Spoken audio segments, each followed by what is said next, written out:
Okay, basic Heidegger 3. This one maybe is a little bit more, um, uh, how does Strauss put that? Expressionistic or probing, uh, preliminary. But it's just an attempt to give a statement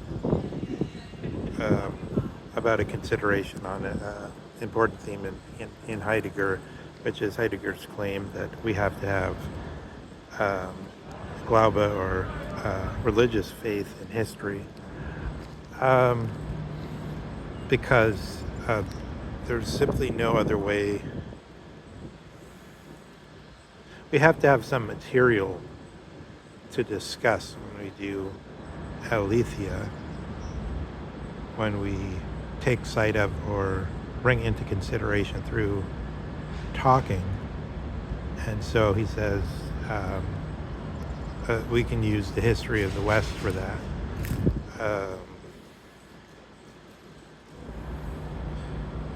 So I'm pausing because the history of the West is very vague.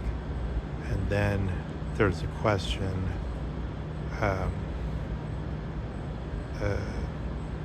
which pattern in the kaleidoscope of history do we want to go to, and how are we defining that kaleidoscope? So are we talking about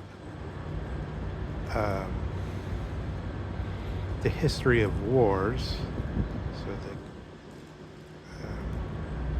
both Strauss and it's confirmed by General Montgomery that the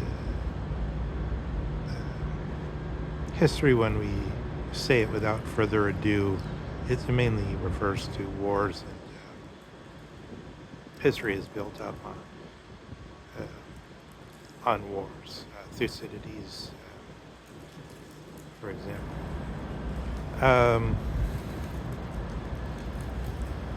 Whereas true Herodotus isn't mostly concerned with wars, but with more with curiosities. But that's in a strange sense. Herodotus is like the variation that proves the rule or whatever.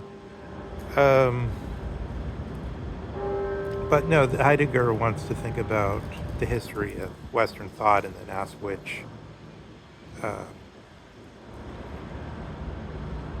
what is still us. So, but let's look at it for a second.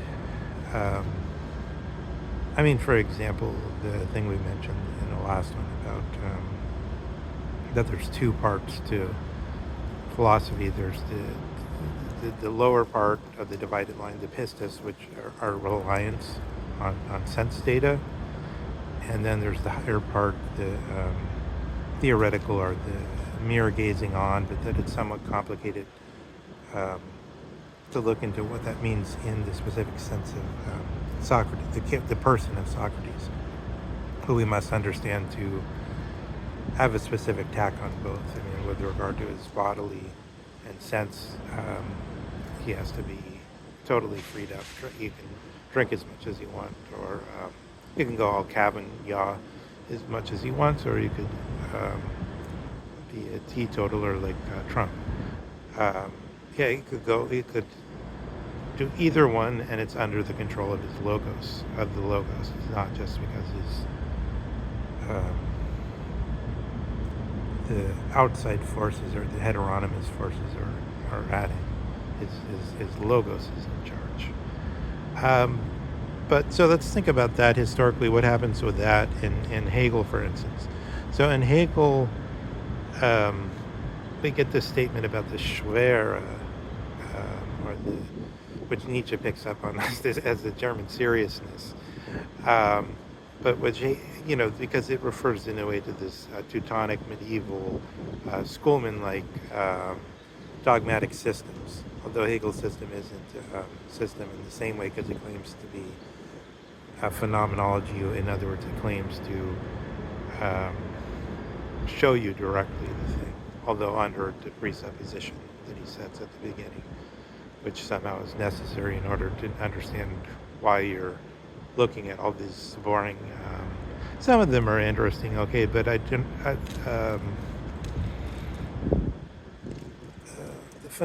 like the phenomenology very much. I think it's basically mechanical, although there's a lot of interesting things and so on. But the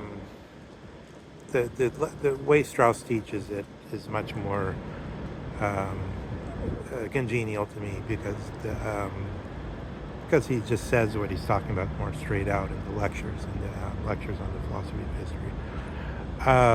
And then, in addition, you have Strauss commenting on it, so you get both. That's, by the way, Kissinger assigned that book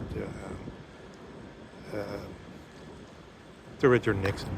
But in any case, the Schwere or the heaviness, so that simple statement, we could say, in a way, if you superimpose Descartes over the situation that starts with Kant, where he's wants to set the bare empiricism of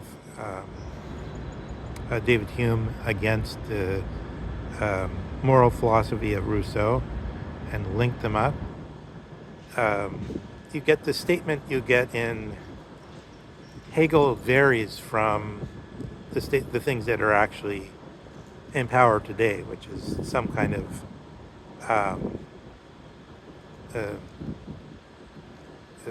in Heisenberg's formula, the measurement, what can be measured in reality are the same thing.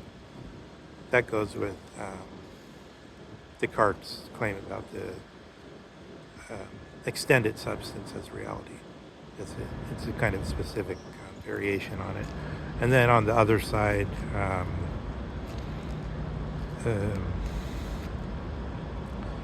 in Descartes, you have direct, normal real life, which then goes with this endlessly useless problem of consciousness, which isn't a real problem, I would say, because it results in a nonsensical and false notion of Bewusstsein or consciousness, because it actually names everything.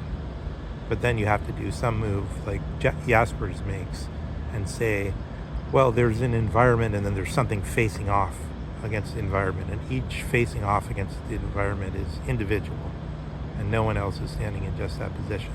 So then you build up an account. But it kind of loses the point, because you've already gone out of what you've grown into a specific theory about what the basic thing is.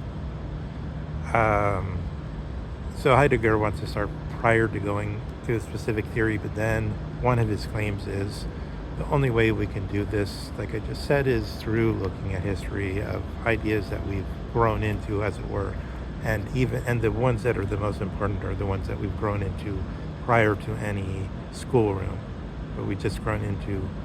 The community thinks that way. Everyone thinks that way. Ancient Greeks in Socrates' time believed in miasma, and they wanted to kill some generals or admirals for producing miasma due to acts which won a battle, acts which allowed them to successfully carry out a battle. So there's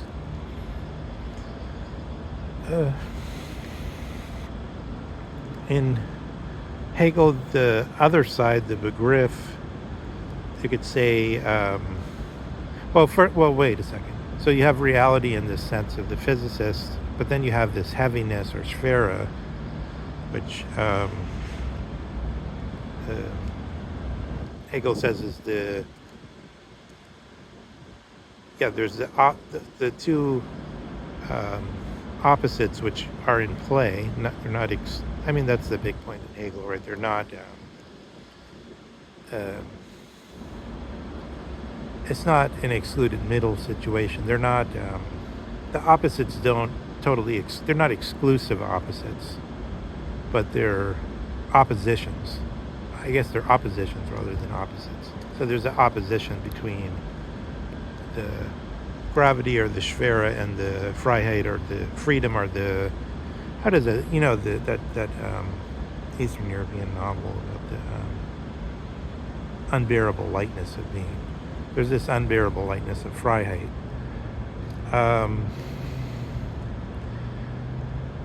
And so in that case, what we're talking about all the time is the move between, let's put it in Hegel's own example about the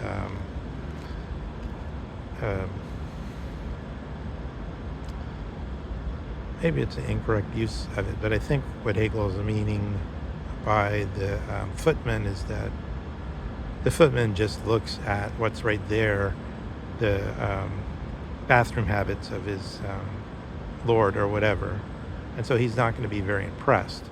He's not going to see the world spirit. So Hegel's talking about these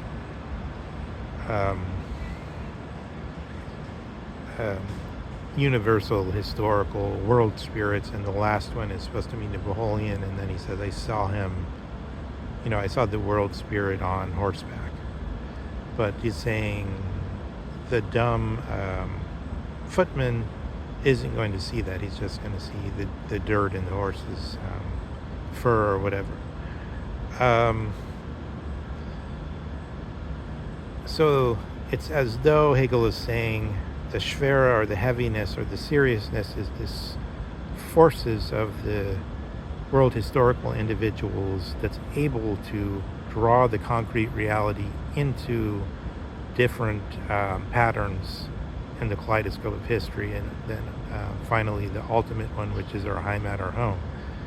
And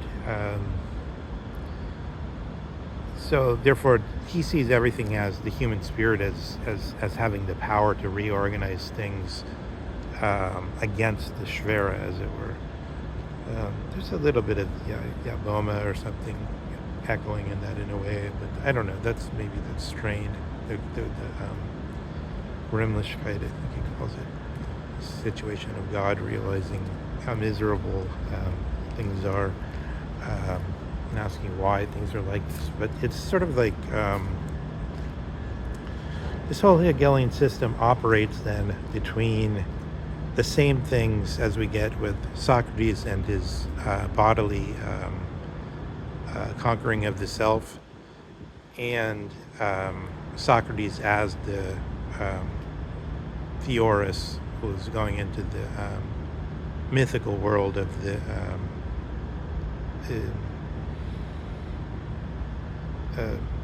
Politeia, or the Republic. And then there's this question, how much can the human will in itself, the human intelligence and will, as it were, bring these things, the personality, human personality, bringing these things about. But so when we start that way, then you see, again, what Heidegger wants to say is there's this Ereignus which breaks open, out of which we then thematize and do an aletheia on these two things. There's something we're already involved in it, and then we try to make this account, and we try to set ourselves, and then in Hegel it's solved because he has that invisible hand type of way of thinking about it. That his negativity is that all this is happening without the specific limited aims of any individual. Maybe Steve Bannon has some specific aim to raise his numbers on his podcast or something, or he wants to get laid with that girl that comes on the show and gives little updates on the White House or whatever. I'm not saying those two things are true, but I'm just saying specific limited aims in history, in people's lives, according to Hegel, all add up to this power against the Schwere spirit, against the reality, and that which pulls it towards the idea. But I think where Heidegger starts in his criticism of that is, first he says Hegel isn't the center of German idealism. No, it's Schelling, the freedom essay. And then in Heidegger's second Schelling seminar,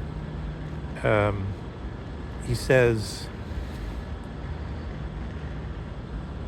once you've given up on history, once you become positive in this Schellingian sense, where you, instead of saying there's this invisible hand logic and all that, you just look, then some problems arise for, and then I think one of he talks about a lot of things, but one of the most direct things I think is simply that where is the center of a given history or Dasein? And how far does the circumference of it stretch? And then you say it's actually very vague. And then you think, yeah, there are some problems.